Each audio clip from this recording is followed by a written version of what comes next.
அனைவருக்கும் வணக்கம். மற்றொரு பவர் டாக்ஸ் நிகழ்ச்சி மூலமாக சந்திக்கின்றோம். இன்றைய பவர் டாக்ஸ் நிகழ்ச்சியிலேயும் இலங்கை தீவில் புதிதாக அறிமுகம் செய்யப்படவிருக்கின்ற பயங்கரவாத தடுப்புச் சட்டம் தொடர்பாக பேசிக் கொள்ளவிருக்கிறோம். ஏற்கனவே நடைமுறையில் இருக்கக்கூடிய PTA என்று சொல்லப்படுகின்ற பிரிவென்ஷன் ஆஃப் டெரரிசம் ஆக்ட் என்ற பயங்கரவாத தடுப்புச் சட்டத்தின் மூலமாக நெடுங்காலமாக ஈழத்தமிழ் மக்கள் அடக்குமுறைகளை ஒடுக்குமுறைகளை எதிர்கொண்டு வந்திருக்கிறார்கள். பல்லாயிரக்கணக்கானவர்கள் சிறைவாசம் அனுபவித்த அந்த கரை படிந்த வரலாற்றினுடைய நீட்சி இன்னமும் தொடர்ந்து கொண்டிருக்கிறது. இன்னமும் கூட சமகாலத்திலும் கூட 30 ஆண்டுகளை கடந்தும் கூட அரசியல் கைதிகளாக பலர் சிறைவாசம் அனுபவித்து வருகிறார்கள். அதே நேரத்திலே மனித நேய விழுமியங்களை கடந்து உலக நியதிகளை கடந்து சர்வதேச சட்ட நியமங்களுக்கு மாறாக இந்த பயங்கரவாத தடுப்பு சட்டம் என்பது ஒரு கொடுங்கோல் அரசாங்கத்தினுடைய மிக வலுவான ஆயுதமாக பயன்படுத்தப்பட்டு வந்ததை நாங்கள் வரலாற்று ரீதியாக பார்த்திருக்கிறோம்.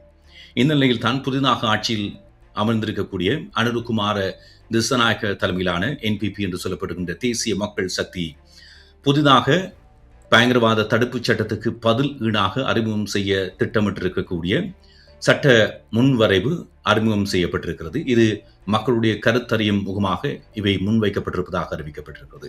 PSTA என்று சொல்லப்படுகின்ற protection of state from terrorism act என்று சொல்லப்படுகின்ற இந்த முன்வரைவு இதனுடைய பொருள் விளக்கம் அரசை பயங்கரவாதத்தில் இருந்து காப்பாற்றுதல் என்பதாகும். இந்த முன்வரைவு தொடர்பாக மக்களுடைய கருத்தறியும் செயற்பாடு இப்பொழுது நடைபெற்று வருகிறது. இதன் மத்தியிலே இந்த பயங்கரவாத தடுப்புச் சட்டம் என்பது எவ்வாறான மற்றொரு அடக்குமுறையினுடைய அடையாளமாக விளங்கப் போகிறது என்பதை தெளிவுபடுத்தும் முகமாகும். ஏற்கனவே நடைமுறையில் இருக்கக்கூடிய பயங்கரவாத தடுப்புச் சட்டத்தை முற்றாக நீக்க வேண்டும். அதே நேரத்தில் எதிர்காலத்தில் எதுவித பயங்கரவாத தடுப்புச் சட்டமும் அமுலுக்கு கொண்டு வரப்படக்கூடாது என்பதை வலியுறுத்தும் முகமாக விழிப்புணர்வு சார்ந்து கையெழுத்து போராட்டம் ஒன்றை வடக்கு கிழக்கு தமிழ் மக்கள் சார்பிலே பொது தரப்பாக சிவில் சமூக கட்டமைப்புகள் சார்ந்து செயல் திட்டங்கள் தமிழ் மக்கள் சார்பிலே வடக்கு கிழக்கு தமிழ் மக்கள் சார்பிலே முன்னெடுக்கப்பட்டு வருகின்றன.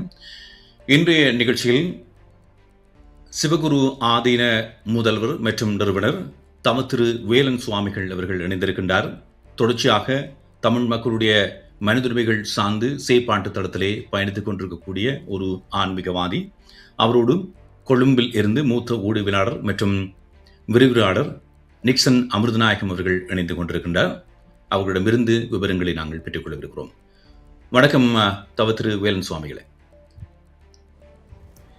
வணக்கம் உதயன். வணக்கம் எக்கோ தமிழ் நேயர்களே. வணக்கம் நிக்சன் அமிர்தநாயகம். வணக்கம் நேயர்களே. வணக்கம் உதயன். சுவாமி, உங்களிடம் முதலாவது கேள்வியை தருகிறேன். இந்த புதிய பயங்கரவாத தடுப்புச் சட்டம் தொடர்பான முன்வரைவு தொடர்பாக நீங்கள் முன்னெடுத்திருக்கக்கூடிய இந்த கையெழுத்து போராட்டத்தினுடைய முக்கியத்துவம் தொடர்பாக கூற முடியுமா உங்களுடைய வார்த்தையில? ஆமாம், வடக்கு கிழக்கு தமிழ் மக்கள் சார்பிலே வடக்கு கிழக்கு குடிசார் சமூகங்களுடைய ஒரு கூட்டிணைவாக நாங்கள் இந்த புதிதாக அரசு கொண்டு வர இருக்கின்ற அரசை பயங்கரவாதத்திலிருந்து பாதுகாக்கின்ற சட்ட வரைவை எதிர்த்தும் அது தேவையில்லை என்ற அடிப்படையிலும், அதே போல ஏற்கனவே நடைமுறையில் இருக்கின்ற பயங்கரவாத தடை சட்டத்தை முற்றுமுழுதாக நீக்க வேண்டும் என்ற அடிப்படையிலும் எமது மக்களுக்கு விழிப்புணர்வு ஊட்டி ஒரு கையெழுத்து போராட்டத்தை முன்னெடுப்பதன் ஊடாக வடக்கு கிழக்கு தமிழ் மக்களாக எங்களுடைய எதிர்ப்பை ஸ்ரீலங்கா அரசுக்கும் மற்றும் சர்வதேச சமூகத்துக்கும் எடுத்து சொல்வதாகத்தான் இந்த கையெழுத்து போராட்டத்தை நாங்கள் கடந்த வாரம் ஆரம்பித்திருந்தோம். அந்த அடிப்படையிலே கடந்த வாரம் 14ஆம் தேதி சனிக்கிழமை திருகோணமலையிலே இந்த போராட்டம் முதலாக ஆரம்பிக்கப்பட்டது. அதைத் தொடர்ந்து இப்பொழுது வடக்கு கிழக்கு தமிழர் தாயகமெங்கும் பரவலாக இந்த கையெழுத்து போராட்டம் முன்னெடுக்கப்பட்டு வருகின்றது. அந்த அடிப்படையிலே நாங்கள் மக்களை சென்றடையும் பொழுது அநேகமான எமது உறவுகளுக்கு இதை பற்றி எதுவுமே தெரிந்திருக்கவில்லை என்பதுதான் மிகவும் கவலை அளிக்கின்ற விடயமாக இருக்கிறது. ஆகவே நாங்கள் அவர்களுக்கு இதனை விளங்கப்படுத்தி சொல்லும் பொழுது அவர்கள் முழுமையாக ஏற்றுக்கொண்டு இது நல்ல கைங்கரியம், நீங்கள் இதை செய்கிறீர்கள் என்ற விதத்திலே வரவேற்பு கிடைத்து கொண்டிருக்கிறது. அது மட்டுமல்ல, இணையவழி ஊடாகவும் இந்த கையெழுத்து போராட்டத்தை நாங்கள் ஆரம்பித்திருக்கின்றோம். அந்த விதத்திலே புலம்பெயர் உறவுகள் உட்பட அனைவருமே change.org என்ற அந்த இணையதளத்தின் இணையவழி ஊடாகவும் இந்த கையெழுத்து போராட்டத்திலே பங்கெடுக்கக்கூடியதாக இருக்கின்றது. நிக்சன் அமர்நாயகம், இந்த சட்ட வரைவு, இந்த பிடி என்று சொல்லப்படுகின்ற ஏற்கனவே நடைமுறையில் இருக்கக்கூடிய பயங்கரவாத தடுப்புச் சட்டம், மற்றது இப்போது புதிதாக நடைமுறைப்படுத்த திட்டமிடப்படுகின்ற பிஎஸ்டி என்று சொல்லப்படுகின்ற அரசை பயங்கரவாதத்திலிருந்து காக்கும் சட்ட மூல வரைவு தொடர்பாக அதனுடைய வித்தியாசங்களை சுருக்கமாக சொல்ல முடியுமா? ஆம், இது குறிப்பாக நான் நினைக்கின்றேன், ரணில் விக்ரமசிங்க ஜனாதிபதியாக இருந்த பொழுது ஆன்டி டெரரிசம் ஆக்ட் ஏடிஏ எனப்படுகின்ற ஒன்றை உருவாக்கினார். பயங்கரவாத தடை சட்டத்துக்கு அதை நீக்கிவிட்டு புதிதாக ஒன்றை ஏடிஏ என்ற பெயரில் உருவாக்கினார். இது நான் நினைக்கின்றேன் சர்வதேச நாணய நிதியம் மற்றும் இந்த ஜெனீவா மனித சபை போன்றவற்றுடைய கடும் அழுத்தங்கள்லாம் அதுக்கு காரணம். ஆனால் அவர்கள் அதை நீக்க சொல்கிறார்கள், பயங்கரவாத தடை சட்டத்தை முழுமையாக நீக்க சொல்கிறார்கள். ஆகவே அதற்காகத்தான் ரணில் விக்ரமசிங்கே ஏடிஏ எனப்படுகின்ற ஒன்றை உருவாக்கிய பொழுது அப்போது எதிர்க்கட்சியாக இருந்த தேசிய மக்கள் சக்தி, ஏவிபியை மையப்படுத்தி தேசிய மக்கள் சக்தி அதனை கடுமையாக எதிர்த்தது, கடுமையாக விமர்சித்தது. அதுக்கு எதிராக பல போராட்டங்கள் நடத்தப்பட்டன.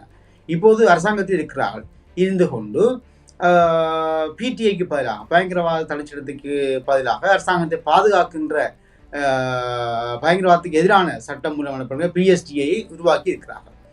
கிட்டத்தட்ட இந்த ரணில் விக்ரமசிங்கே உருவாக்கின ஏடிஏ என்பதற்கும் இதற்கும் இடையே பாரிய வேறுபாடு இருப்பதாக தெரியவில்லை. முன்னால் இருந்த பிடிஐக்கு கூட பெரிய அளவிலே வேறுபாடு இருந்ததாக சொல்ல முடியாது. ஆகவே கிட்டத்தட்ட பேர் தான் மாறுகின்ற தெரியும், உள்ளடக்கம் ஒன்றாகத்தான் இருந்து வருகின்றது. அதனை நாம் ஒன்றை பார்க்க வேண்டும். ஜெனீவா மனித உரிமை சபை இதை முற்றாக நீக்குங்கள், மாற்றீடாக புதுதாக ஒன்றை உருவாக்க வேண்டும் என்ற அந்த பரிந்துரைகளை முன்வைக்கவில்லை. இவர்கள் அதை கொண்டு வருகிறார்கள். ஆகவே இந்த கொண்டு வருகின்ற இந்த புதிய பிஎஸ்டி எனப்படுகின்ற சட்டம் மூலம் ஏற்கனவே இருக்கின்ற பயங்கரவாத தடை சட்டத்தை விட குறிப்பாக இந்த ஜனநாயக ரீதியான கருத்துக்கள், அதாவது 2 விடயங்களை இங்கே முன்னிலைப்படுத்தணும். ஒன்று, இந்த தமிழ் மக்களுடைய போராட்டம் 2009க்கு பின்னர் அகிம்சை வழியில் ஜனநாயக வழியில் தொடர்ந்து நடந்து கொண்டிருக்கின்றது. ஆகவே அது தீவிரமடையக்கூடாது என்ற வகையில் ஒரு இறுக்கமான சட்டமாக இது காணப்படுகின்றது. ஒன்று. இரண்டாவது, இந்த காலிமுகத்திரளில் இடம்பெற்ற அறகலைய போன்ற போராட்டங்கள், அரசாங்கத்துக்கு எதிரான போராட்டங்கள் மாதிரியான போராட்டங்கள் இனிமேல் நடக்கக்கூடாது என்ற 2 விடயங்களை மையமாக கொண்டுதான் இந்த பிஎஸ்டிஏ உருவாக்கப்பட்டிருக்கின்றது. அதிலே நாம் 3 விடயங்களை பார்க்கலாம். ஒன்று, இந்த கருத்து சொல்லுகின்றவர்கள், குறிப்பாக இந்த ஊடகவியலாளர்கள் அல்லது இந்த அரசியல் பத்தி எழுத்தாளர்கள், இவர்களை இலக்கு வைக்கக்கூடிய, அதாவது இப்போ எக்ஸ்பீரியன்ஸ், அனுபவத்தின் அடிப்படையில் கைசெயல் என்று ஒன்று வருகின்றது. இந்த அனுபவத்தின் அடிப்படை இவர் எழுதக்கூடியவர் அல்லது எழுதுவார் என்று தெரிந்தால் அவரை கைது செய்யக்கூடிய ஒரு முறைமை இருக்கின்றது. அல்லது இவர் இரண்டாவதாக இவர் ஏற்கனவே இப்போ முன்னாள் போராளி, இவர் கைது செய்யப்பட்டு புனர்வாழ்வு அளிக்கப்பட்டு அரசாங்கத்தின் வார்த்தை சொல்வதாக இருந்தால் புனர்வாழ்வு வழங்கப்பட்டு அவர் சமூகத்தோடு இணைந்து வாழ்கின்றார். அப்போ அவர் தொடர்பான சந்தேகங்கள், அவரை கைது செய்வது, விசாரிப்பது போன்ற முறைகள், அல்லது வேறு விதமான அரசாங்க நடவடிக்கைகளில் எதிரான செயற்பாடுகளில் ஈடுபட்டு ஜனநாயக வழியிலான போராட்டங்கள் நடத்தி அமைதியாக இருந்தவர்கள் மீண்டும் இப்படியான போராட்டங்கள் செய்வார் என்று அரசாங்கம் கருதினால் அவரை விசாரிக்கின்ற அல்லது அவரை கைது செய்கின்ற முறைமைகள் அங்கே உள்ளடக்கமாக இருக்கின்றன. அந்த உள்ளடக்கம், இந்த உள்ளடக்கம் தான் ஜனநாயகத்துக்கு விரோதமானது என்று நாங்கள் சொல்லுகின்றோம். வேலன் சுவாமிகள், இந்த கையெழுத்து போராட்டம் ஒரு ஒரு ஒரு பகுதியான ஒரு வடிவம்தான் அகிம்சை அல்லது ஜனநாயக நடைமுறைகளின் பிரகாரம் என்பது. நீங்கள் P2P காலத்தில் இருந்தே இவ்வாறான செயல் திட்டங்களில் ஈடுபட்டு வந்திருக்கிறீர்கள். ஆனால் அவ்வாறான ஜனநாயக பாதையிலே பயணிக்கக்கூடிய அல்லது மனித உரிமைகளுக்கு ஒரு தீர்வாக அமையக்கூடிய விடயங்கள் சார்ந்து நீங்கள் அகிம்சை வழியிலே இதுவரைக்கும் பயணித்திருந்தாலும் கூட ஏதாவது அதன் மூலமாக பயன்கள் கிட்டியிருக்கின்றமா இத்தனை ஆண்டு காலத்திலே? ஆமாம், நிச்சயமாக. ஒரு அஹிம்சை ரீதியிலே அறவழி போராட்டங்களை முன்னெடுப்பதன் ஊடாக கிட்டப்பட்ட பயன்கள் என்று குறிப்பிட்டு சொல்லும் பொழுது ஓரளவுக்கு எங்களுடைய மக்களை விழிப்படைய செய்யக்கூடிய நிலையிலும், அது மட்டுமில்லாது எங்களுடைய மக்களுடைய உணர்வுகளை வெளிக்கொண்டு வருவதற்கான ஒரு களமாகவும் இந்த போராட்டங்கள் பரவலாக இடம்பெற்று வருகின்றன. அதிலும் குறிப்பாக சிவில் சமூகங்களாக கட்சி அரசியலை கடந்து சில முயற்சிகளை செய்யும் பொழுது அது ஒரு பெருமளவிலே ஒரு எழுச்சியை, வெற்றியை பெறுவதாகத்தான் இந்த கடந்த 16 ஆண்டு கால வரலாற்றை பார்க்கும் பொழுது நாங்கள் குறிப்பிட்டு சொல்லக்கூடியதாக இருக்கிறது. அதாவது இன்னும் ஒரு விதமாக சொல்ல போனால், ஒரு கட்சி ஒரு போராட்டத்தை முன்னெடுத்து அந்த கட்சி மட்டும் அந்த போராட்டத்தை நடத்தி கொண்டிருக்க அது மிகவும் பலகீனமான ஒரு போராட்டமாக இருக்கிறது. அதே நேரம் இந்த கட்சி அரசியலை கடந்து தமிழ் தேசியம் சார்ந்த உணர்வாளர்களாக, தமிழ் தேசிய செயற்பாட்டாளர்களாக, தமிழ் தேசிய பரப்பில் இருக்கிற அனைத்து கட்சிகளையும் ஒருங்கிணைத்து ஒரு மக்கள் போராட்டமாக முன்னெடுக்கும் பொழுது அது கொஞ்சம் பெருமளவிலே மக்கள் பங்கு பெற்றுவதாகவும் ஓரளவுக்கு பயன் தரக்கூடியதாகவும் இருக்கிறது. காணி அபகரிப்பு, பௌத்த விகாரைகளை அமைத்தல் போன்ற விடயங்களிலே இந்த போராட்டங்களை தொடர்ச்சியாக முன்னெடுப்பதால் தான் அவர்களுடைய அந்த காணி அபகரிப்பும் புத்தர் சிலைகளை நிறுவி பௌத்த விகாரைகளை அமைக்கின்ற செயற்திட்டங்களும் வடக்கு கிழக்கிலே மிகவும் ஒரு மந்தகதியிலே இடம்பெற்று வருகின்றன. இந்த போராட்டங்கள் எதுவுமே நடைபெறவில்லை என்றால் இன்னும் அதிகமாக, இன்னும் வேகமாக அவர்களுடைய ஆக்கிரமிப்புகளும் ஏனைய செயற்பாடுகளும் நடைபெற்றிருக்கும் என்பதுதான் உண்மை.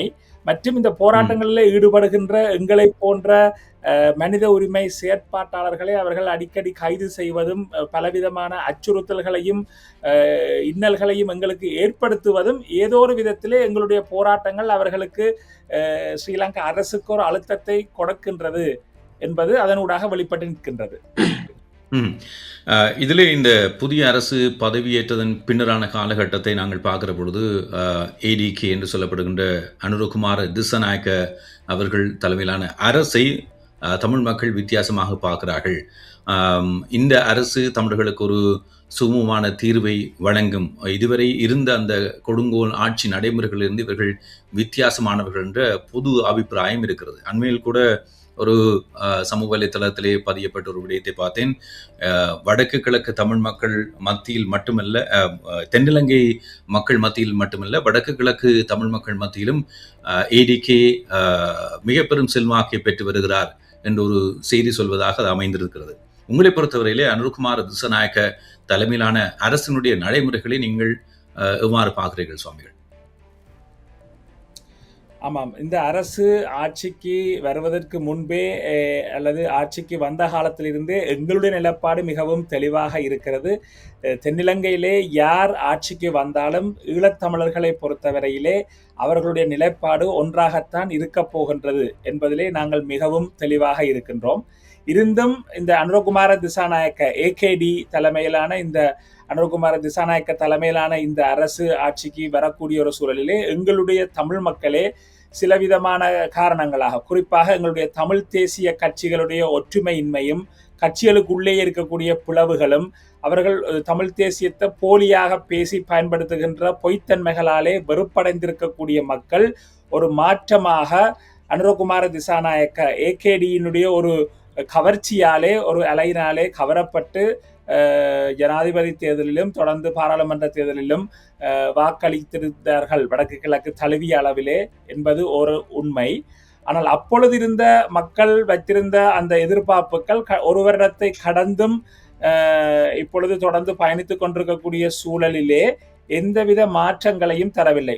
உதாரணமாக தேர்தல் காலத்திலே பயங்கரவாத தடை சட்டம் நீக்கப்படும், தமிழ் அரசியல் கைதிகள் விடுவிக்கப்படுவார்கள், எங்களுடைய காணி நிலங்கள் விடுவிக்கப்படும் என்றெல்லாம் பலவிதமான வாக்குறுதிகளை கொடுத்து ஆட்சிக்கு வந்த இந்த அரசு இப்போ 1.5 வருடங்களை கடந்தும் இன்னும் இந்த கொடுக்கப்பட்ட வாக்குறுதிகளிலே எதனையுமே செய்யாமல் இருப்பதும், இந்த ஆட்சி காலத்திலே இந்த அரசும் அடக்குமுறைகளையும் ஆக்கிரமிப்புகளையும் தொடர்ச்சியாக முன்னெடுத்து வருவதும் எங்களுடைய மக்களுக்கு இப்பொழுது ஒரு விழிப்புணர்வை ஏற்படுத்தி இருக்கிறது.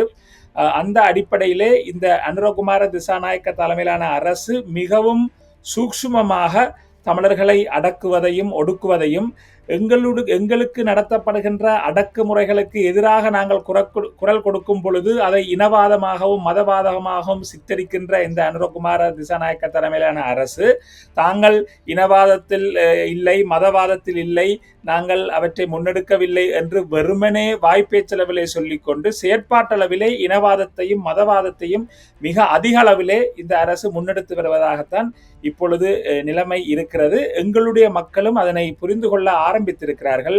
பேராறு என்று சொல்லப்படுகின்ற கிவிலோயா திட்டமாக இருக்கலாம், அல்லது தையிட்டி விகாரை விடயத்திலே இதுவரையிலே எந்த ஒரு காணியுமே விடுவிக்கப்படாமல் இருக்கக்கூடிய சூழ்நிலையாக இருக்கலாம், 10 தமிழ் அரசியல் கைதிகள் இன்னும் சிறைகளிலே 30 வருடங்களுக்கு மேலாக வாடிக்கொண்டிருக்கின்ற விடயமாக இருக்கலாம்.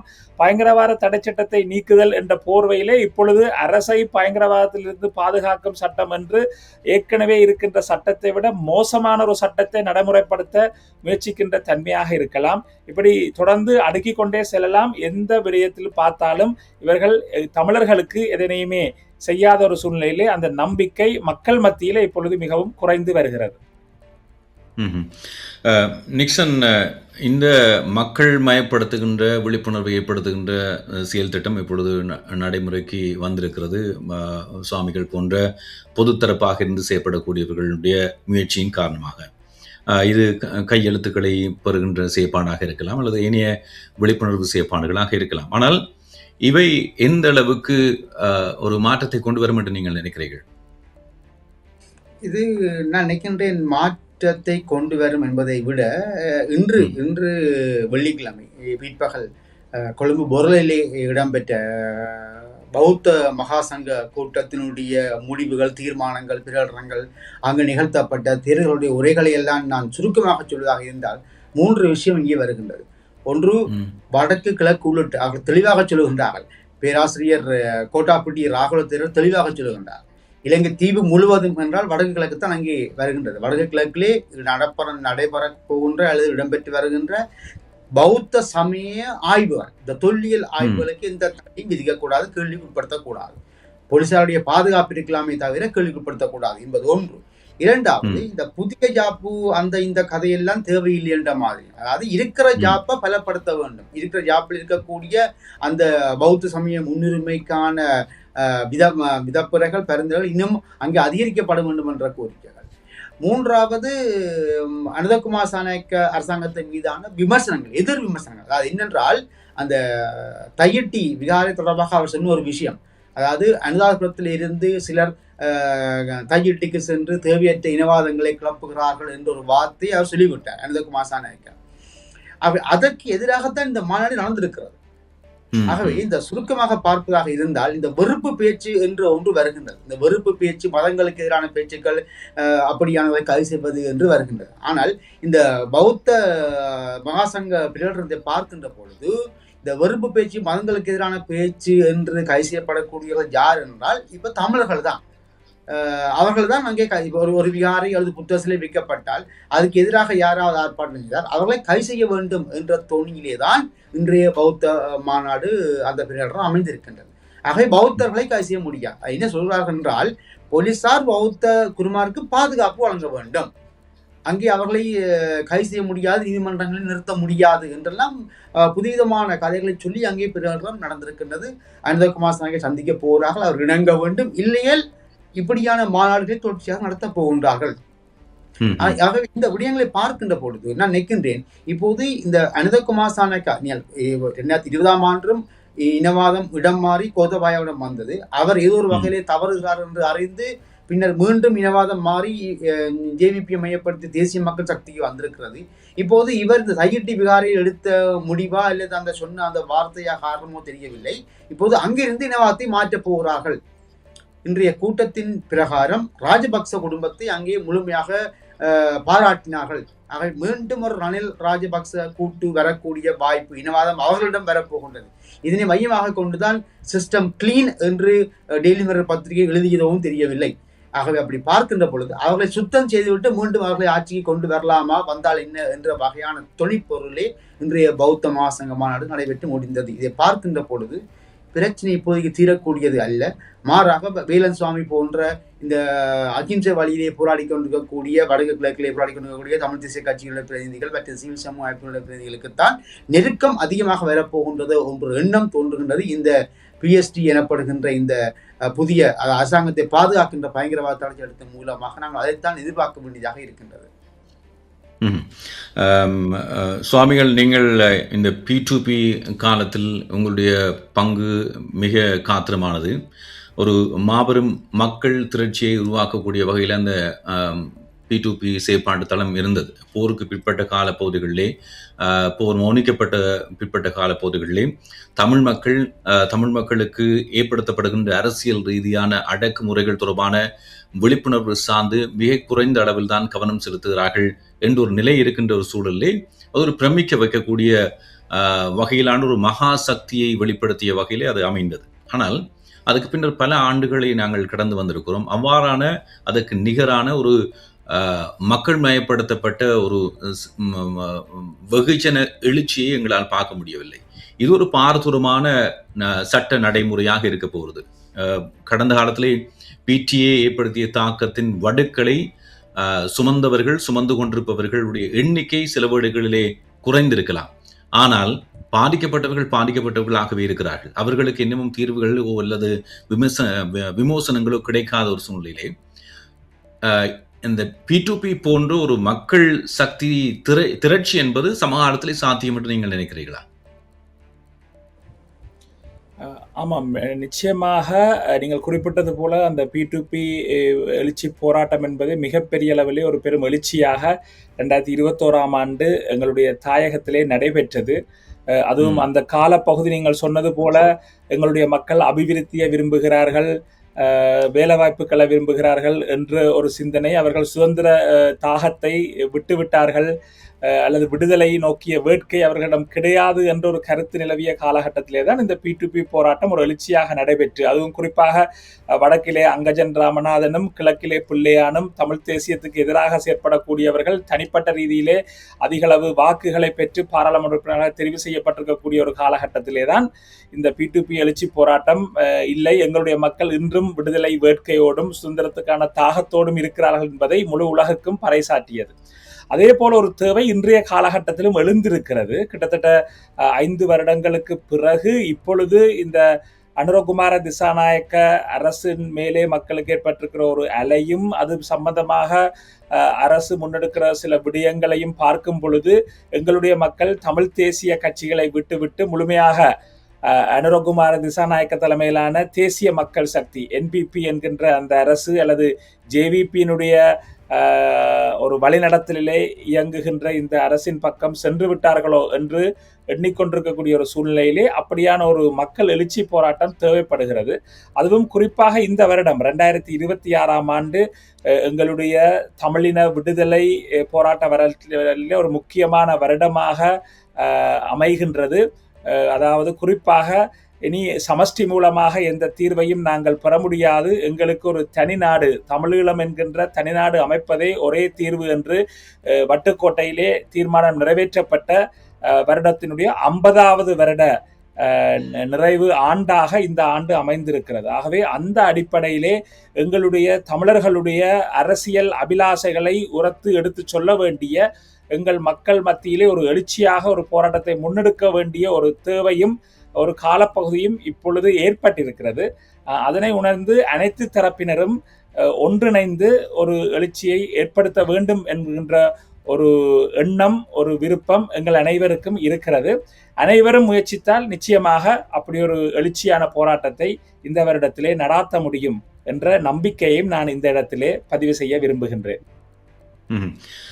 நிக்சன், நான் முதலில் கேட்ட கேள்வியுடைய தொடர்ச்சியாகவே இதனை முன்வைக்கின்றேன்.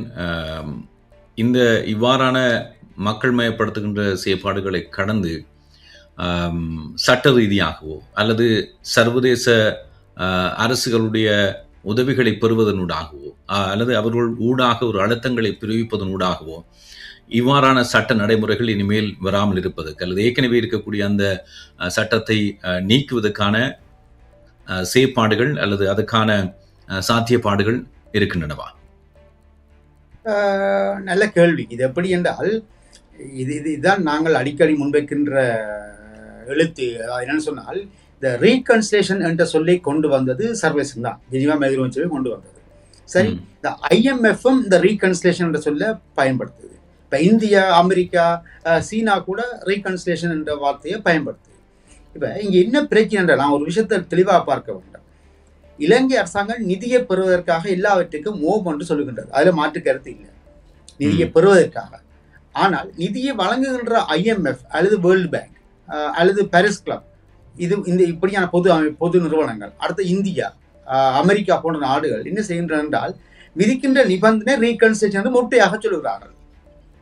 ஆனால் அங்கே என்ன நடக்கிறதுன்னு சொன்னால் ரீகன்சிடர் சொல்லிவிட்டு அவர் அதுக்கான அறிக்கைகளை சமர்ப்பிக்கிறார்கள், நாங்கள் செய்து விட்டதாக சொல்லுகிறார்கள். ஆனால் அங்கே வழக்குகள் எதுவும் இல்லை. இப்போ உதாரணமாக கிவிலோயா வருகின்றது, பேராறு தமிழ் பெயர். சரி, இந்த கிவிலோயா வருகின்றது என்றால் இதற்கான நிதியை இவர்கள் பெறுகிறார்கள். சரி, ஆனால் அது அங்கே தமிழ் மக்களுடைய நிலங்களை பறிக்கிறது, சிங்கள குடியேற்றம் இடம்பெறுகின்றது என்ற குற்றச்சாட்டுகள் எதனையுமே இந்த IMF-ஓ அல்லது பாரிஸ் கிளப்போ, வேர்ல்டு பேங்கோ அல்லது இந்தியா அமெரிக்கா போன்ற நாடுகள் ஏற்றுக்கொண்டதாக இல்லை. அவர்களை பொறுத்தவரையில் அது ஒரு டெவலப்மெண்ட் சைட், ஒரு அபிவிருத்தி என்றுதான் பார்க்கிறார்கள். அப்ப இப்படி அபிவிருத்தி அதுக்கு பதிலாக வைக்கிற சொல்லு ரீகன்சிலேஷன். அப்ப அரசாங்கம் இந்த விடயத்தை நல்ல அழகாக ரிப்போர்ட் பண்ணி கொடுக்குது. ஆனால் எதுவுமே வடகிழக்கில் நடைபெறுவதில்லை. அப்ப இதன் காரணமாகத்தான் நாங்கள் எங்களுடைய எழுத்துக்களை முன்வைக்கிற கோரிக்கை என்றால் இந்த IMF கொழும்பில் இருக்கிற IMF பிரதிநிதிகள், பாரிஸ் கிளப் பிரதிநிதிகள், வேர்ல்டு பேங்க் மற்றும் இந்தியா அமெரிக்கா போன்றவர்களுக்கு நாங்கள் சொல்ல வேண்டிய என்னவென்றால் நீங்க வழங்குகின்ற நிதி வடக்கு கிழக்கிலே எப்படி பயன்படுகிறது என்றால் அபிவிருத்தி என்ற போர்வையில் எங்களுடைய நிலம் அபகரிக்கப்படுகின்றது, பௌத்தமயமாக்கல் நடக்கின்றது. ஆகவே இந்த அபிவிருத்தி எப்படி போகின்றது என்ன அதனுடைய திட்ட வரைவை கேட்க வேண்டும். அத்தோடு வடக்கு கிழக்கில் இருக்கக்கூடிய மக்கள் பிரதிநிதிகள், சிவில் சமூக அமைப்புகளிடம் அந்த விளக்கங்களை கேட்க வேண்டும். இப்ப IMF என்ன செய்கின்றது என்றால் கொழும்புக்கு வந்து அரசாங்கத்தோடு மட்டும் பேசிவிட்டு போகிறது. இந்தியா என்ன செய்கிறது, அமெரிக்கா என்ன செய்கிறது, கொழும்புக்கு வந்து இலங்கை அரசாங்கத்தோடு மட்டும் பேசிவிட்டு போகிறது. தமிழ் தேசிய கட்சி சார்ந்து பேசினாலும் அவர்கள் முன்வைக்கின்ற கோரிக்கைகள் அங்கே பரிசீலிக்கப்படுவது இல்லை. ஆகவே இந்த அபிவிருத்தி திட்டம் என்பது மிக ஆபத்தானது. அபிவிருத்தி தேவை என்று சொல்லுவார்கள். தேவை என்றால் அபிவிருத்தி என்பதை வைத்துக் கொண்டுதான் இப்போது வடகிழக்கிலே அபகரிப்புகள் மிக மோசமாக நடக்கின்றன. நீங்கள் பாருங்கள் டேர்ம்ஸ் எப்படி மாறுகின்றது என்று. இப்ப பாருங்கள் கிவிலோயாவில் செட்டில்மெண்ட் ப்ராஜெக்ட், அதாவது கிவிலோயா ப்ராஜெக்ட் செட்டில்மெண்ட் ப்ராஜெக்ட் என்று கொண்டு வருகிறார், அதாவது குடியேற்றம். அப்ப குடியேற்றம் ஏன் அங்க தமிழ் மக்கள் இருக்கிறார்கள், அங்க குடியேற்றம் தேவையில்லை. அப்ப சிங்கள செட்டில்மெண்ட் தான் நடக்குது. அப்ப சிங்கள செட்டில்மெண்ட் என்று நாங்கள் ஆங்கிலத்துல சொன்னாலும் அது யாரும் ஏற்றுக்கொண்டதாக இல்லை. அரசாங்கம் சொல்லுகின்ற செட்டில்மெண்ட், அந்த குடியேற்றம் என்றதுக்குள்ள யாரும் போய் குடியிருக்கலாம் என்ற மாதிரியான பொருள் கோட்களை சொல்லுகிறார். ஆகவே இந்த விடயங்களை எல்லாம் தமிழ் தேசிய கட்சிகள், சிவில் சமூக அமைப்புகள் தெளிவாக IMF-க்கு மற்றும் இந்த உதவி வழங்குகின்ற நிதி உதவி வழங்குகின்ற நாடுகளுக்கு எடுத்து சொல்ல வேண்டும். அப்ப உண்மையில கிவிலோயாக குடியேற்றம் தேவையில்லை, கிவிலோயா நீர்ப்பாசன திட்டம் என்று சொல்ல வேண்டியதுதான். அப்ப இதுதான் கல்லையா நடந்த பிரச்சனை. கல்லையா நடந்தது கல்லையா நீர்ப்பாசன குடியேற்ற திட்டம் என்றுதான் பிரச்சனை வந்தது. ஏன் அங்க குடியேற்றம், அது தமிழ் மக்களுடைய பிரதேசம்.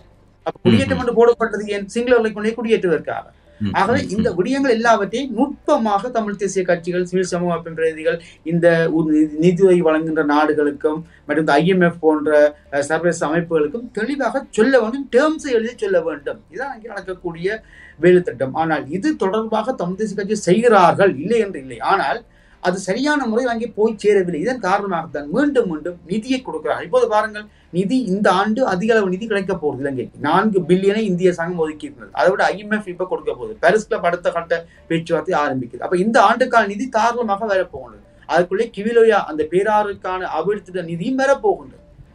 அவை இதை பற்றி எல்லாம் எங்களுக்கு பல விடயங்கள் பேச வேண்டும், சொல்ல வேண்டும். ஆனால் எங்களுக்கு இதை பற்றி பேசுவதற்கு தமிழ் தேசிய கட்சியில் ஒரு பொதுவான ஒரு பொறிமுறை உருவாக்க வேண்டும். கட்சிகளாக பேசிக்கொண்டிருக்காமல் அதற்கொண்டு தனியான ஒரு குழுவை உருவாக்க வேண்டும். உருவாக்கி அதன் மூலமாகத்தான் இதை முன்னகர்த்தி செல்ல வேண்டும். வேலன் சுவாமிகள் நிக்சன் குறிப்பிட்டது போல இந்த தமிழ் தேசிய பரப்பிலே பயணிக்கக்கூடிய கட்சிகளுடைய நிலைப்பாடுகள், இவ்வாறான செயற்திட்டங்கள் முன்னெடுக்கப்படுகின்ற பொழுது அவர்களுடைய ஆதரவு அல்லது பங்களிப்பு என்பது தொடர்பாக ஒரு கேள்விக்குறி இருக்கிறது. உதிரிகளாக செய்யப்பட முற்படுகிறார்கள். அதே நேரத்தில் கட்சிகளுக்குள் பதவிகளுக்காக மோதிக்கொள்ளுகின்ற செயல் திட்டங்களில் ஈடுபடுகிறார்கள் என்பதை நாங்கள் கண்கூடாக பார்க்கக்கூடியதாக இருக்கிறது. இது சில வேளைகள் உங்களுக்கு சங்கடம் தருகின்ற கேள்வியாக இருக்கலாம். இருந்தாலும் நீங்கள் பல்வேறு மட்டங்களில் பயணிக்கக்கூடிய கட்சிகளோடு நீங்கள் இணைந்து பயணிக்கிறீர்கள். அண்மையில் கூட கஜேந்திரகுமார் பொன்னம்பலம் அவர்கள் தலைமையில் இடம்பெற்ற கூட்டத்தில் கூட நீங்கள் பங்கு பெற்றிருக்கிறீர்கள். பிடிபி காலத்திலிருந்து நாங்கள் அவதானித்து வருகிறோம். எல்லா கட்சிகள் மட்டத்திலும் இந்த மக்களை ஒருங்கிணைக்கின்ற அவர்களுடைய குரலாக ஒலிக்க வேண்டும் என்பதிலே உங்களுடைய பங்கு இருக்கிறது. ஆனால் உண்மையை சொல்லுங்கள், இந்த கட்சிகள் தமிழ் மக்களுடைய குரலாக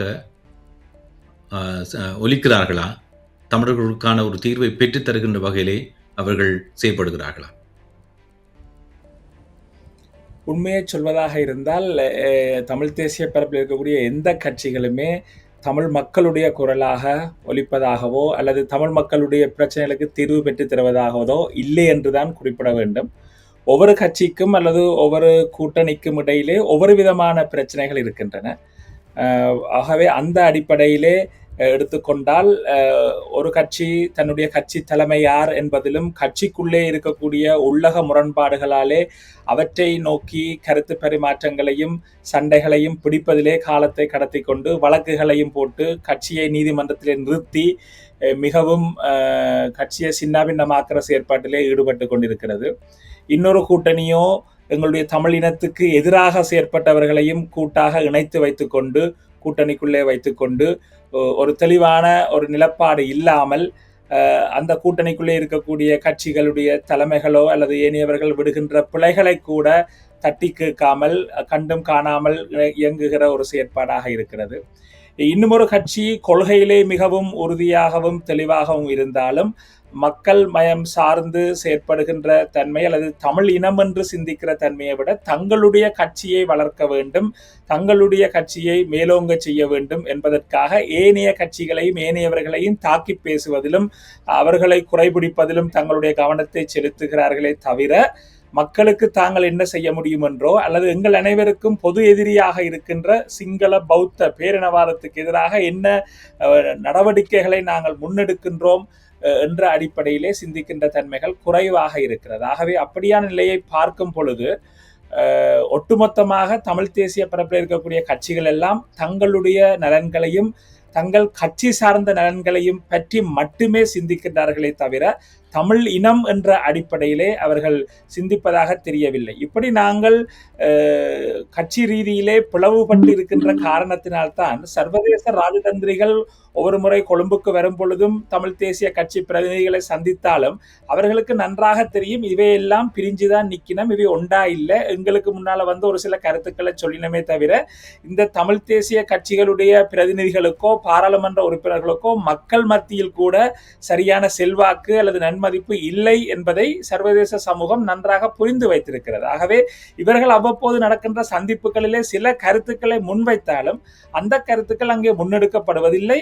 சர்வதேச சமூகம் அனைத்துமே இந்தியா உட்பட அனைத்து நாடுகளும் அனைத்து சர்வதேச நிறுவனங்கள் கட்டமைப்புகள் நிதி வழங்குகின்ற நிறுவனங்கள் எல்லாமே ஸ்ரீலங்கா அரசோடு உறவை பேணுவதிலும் ஸ்ரீலங்கா அரசின் ஊடாக தாங்கள் என்ன நன்மைகளை பெற்றுக்கொள்ள முடியும் என்ற அடிப்படையில் தான் அவர்களுடைய நகர்வுகள் நகர்ந்து கொண்டிருக்கின்றன. எங்களுடைய தமிழர்களுடைய நிலைப்பாட்டை பொறுத்தவரையிலே தமிழர்களுக்கு ஒரு தேசிய அரசியல் பிரச்சனை இருக்கிறது, அதற்கான ஒரு நடவடிக்கை எடுக்க வேண்டும் என்ற சிந்தனை இல்லாமல் தான் அவர்களுடைய செயற்பாடு சர்வதேசத்தினுடைய செயற்பாடு அமைந்திருக்கிறது. ஆகவே மக்களும் இப்பொழுது நாங்கள் மக்கள் மத்தியிலே சிவில் செயற்பாட்டாளர்களாக செல்லும் பொழுது எங்களுடைய தமிழ் தேசிய அரசியல் கட்சிகள் மீது மிகவும் வெறுப்பாக இருக்கிறார்கள். ஆகவே உதிரிகளாக எல்லாம் மிக சிதறடிக்கப்பட்டிருக்கிறது. எதிரியானவன் மிகவும் நுட்பமாக எங்களை பிரித்து வைப்பதிலே மிகவும் நுட்பமாக அவன் செயற்பட்டு கொண்டிருக்கிறான்.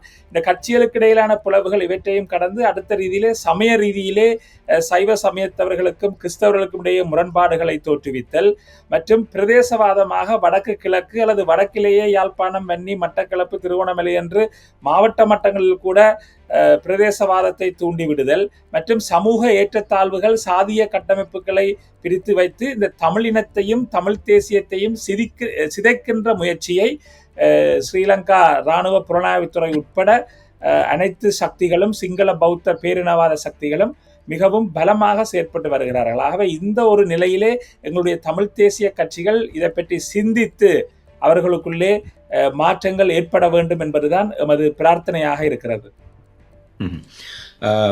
நிக்சன், இந்த இவ்வாறான சிவில் சமூகத்தினுடைய செயற்பாடுகளுக்கு மத்தியிலே புலத்தில் இருக்கக்கூடிய தமிழ் மக்கள் இந்த இவ்வாறான சட்டமூலங்கள் நடைமுறைப்படுத்துவதை தடுப்பதற்கும் ஏற்கனவே நடைமுறையில் இருக்கக்கூடிய சட்டமூலத்தை நீக்குவதற்கும் இவ்வாறான வழிமுறைகளிலே காத்திரமாக பங்களிக்க முடியும் என்று உங்களுடைய பார்வையில் சொல்ல முடியுமா சுருக்கமாக? புலத்திலே இருக்கிற மக்களுடைய தொடர்பாடல் அவர்களோடு இருக்கக்கூடிய உரையாடல் மிக அவசியமானது. ஆனால் தமிழ் தேசிய கட்சிகள் என்ன செய்கின்றன என்றால் புலத்தில் இருக்கிற மக்களுடைய நிதிகளை மாத்திரம் பெறுகிறார்கள். நிதிகளை பெற்றுக்கொண்டு தங்களுடைய தேர்தல் கட்சி வேலைகளில் ஈடுபடுகிறார்கள்.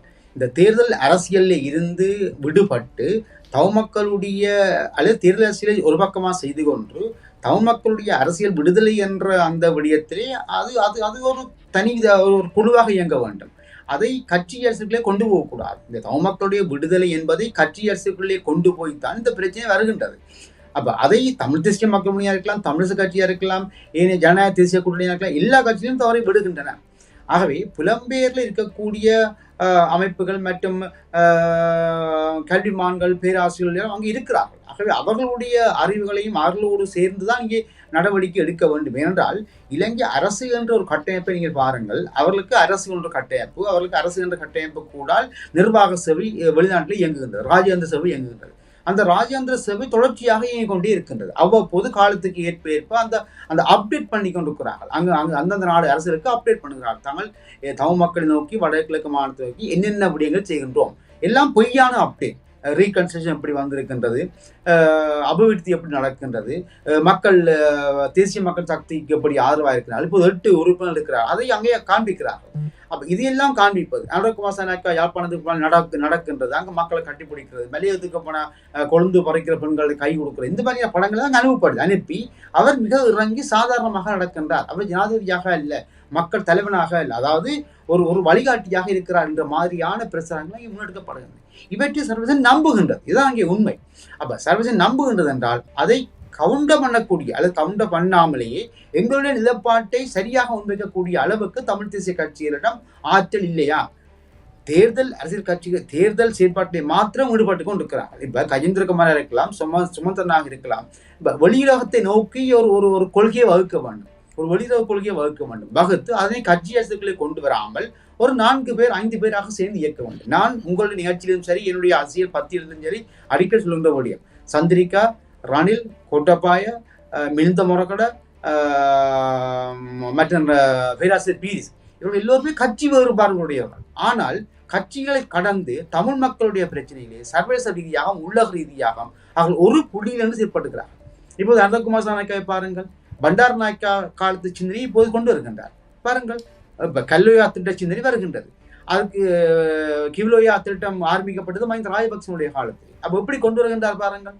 தீர்வு திட்டம் என்று சொல்லிவிட்டு சந்திரிகா தயாரித்ததையும் ரணில் தயாரித்ததையும் கொண்டு வருகிறார். அப்போ எப்படி ஒற்றுமைப்படுகின்றார்கள் பாருங்கள். அப்போ தமிழ் மக்கள் சார்ந்த விடயத்தில் ஒரு புள்ளியிலிருந்து செயற்படுகின்றார்கள். இப்ப தங்களுடைய கட்சி அரசியல் முரண்பாடு வேறு, அது வெளியே இருக்கும், அது வேறு.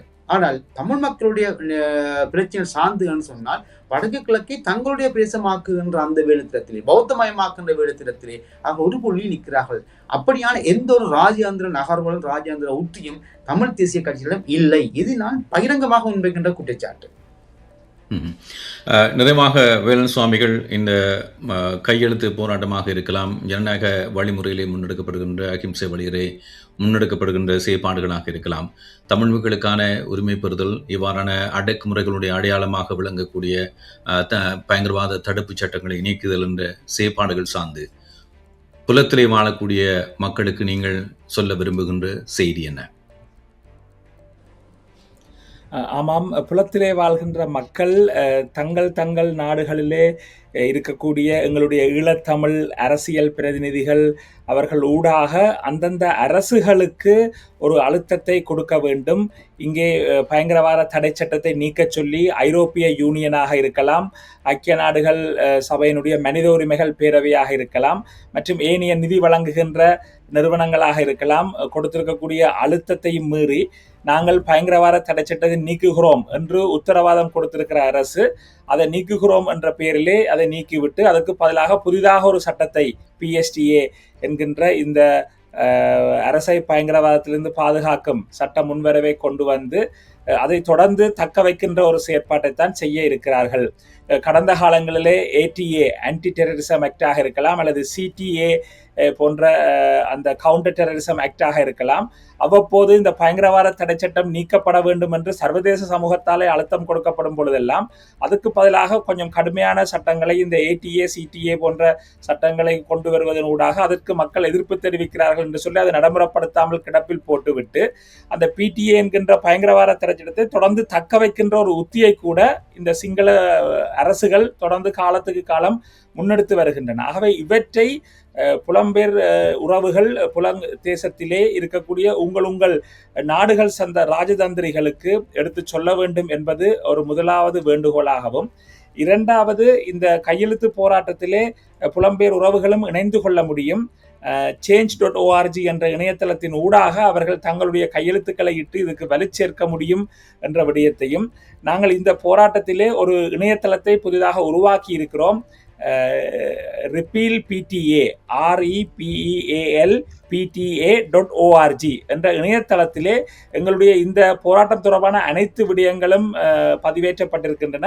அது மட்டுமல்ல, இந்த இணையதளத்தினூடாக கையெழுத்து வைக்கின்ற அந்த தொடர்பு இது கூட அங்கே வழங்கப்பட்டிருக்கிறது. ஆகவே அதை நீங்கள் உங்களுக்கு தெரிந்தவர்களுக்கு தெரியப்படுத்துவதனூடாக இந்த கையெழுத்து போராட்டத்துக்கு வலு சேர்க்க முடியும் என்பதையும், மற்றும் புலத்திலே இருக்கக்கூடிய அனைத்து உறவுகளும் அமைப்புகளும் எங்களுடைய தமிழ் தேசிய கட்சிகளுக்கும் அழுத்தத்தை கொடுத்து நீங்கள் அனைவரும் ஒருமித்து பயணிக்க வேண்டும், இல்லையே நாங்கள் உங்களுக்கு எந்தவித ஆதரவையும் தரமாட்டோம் என்ற அடிப்படையிலும், அந்த ஒருமித்தல் என்பதும் தமிழ் இனம் சார்ந்து ஒருமிக்கக்கூடிய ஒரு நிலைப்பாடு வர வேண்டும் என்ற அழுத்தத்தை கொடுப்பதனூடாக இந்த அரசியல் கட்சிகளையும் ஒரு நிலைக்கு கொண்டு வருவதன் ஊடாகத்தான் தமிழ் தேசிய பரப்பில் இருக்கின்ற அரசியல் கட்சிகள், சிவில் சமூகங்கள், பாதிக்கப்பட்ட தரப்புகள், பல்கலைக்கழக மாணவர்கள் என்று அனைத்து மட்டங்களும் ஒன்றிணைந்து நாங்கள் அனைத்து அடக்குமுறைகளுக்கும் எதிராக போராட முடியும் என்ற அடிப்படையிலே எங்களுடைய புலம்பெயர் தேசத்து உறவுகள் நிறைய இதற்கு பங்களிப்பு செய்யலாம் என்பதை நாங்கள் அன்புரிமையோடு கேட்டு நிற்கின்றோம். நன்றி வேலன் சுவாமிகள் மற்றும் நிக்சன் அமிர்தநாயகம் என்ற நிகழ்ச்சியிலே கலந்து கொண்டு உங்கள் கருத்துக்களை, காத்திரமான கருத்துக்களை பகிர்ந்து கொண்டமைக்கு மீண்டும் இன்னொரு சந்தர்ப்பத்திலே பேசிக்கொள்வோம். உங்களுடைய நேரத்துக்கும் கருத்துக்களுக்கும் நன்றி, வணக்கம். நன்றி உதயன். நன்றி நேயர்களே. நன்றி உதயன். நன்றி எக்கோ தமிழ் நேயர்களே. நன்றி உதயன். நன்றி, வணக்கம்.